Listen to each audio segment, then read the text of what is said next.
Hello, my name is Ian Piper, and I'm Director of ICU-IT.co.uk.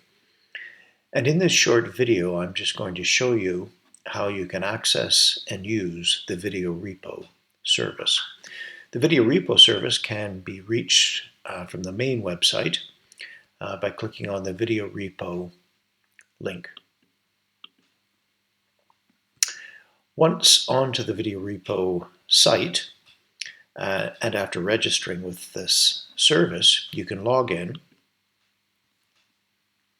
and it will take you directly to your dashboard where you will have access to all of the teaching videos used as part of the See One, Do One, Teach One service. And just by clicking on the appropriate link, it will take you to each of these videos in turn.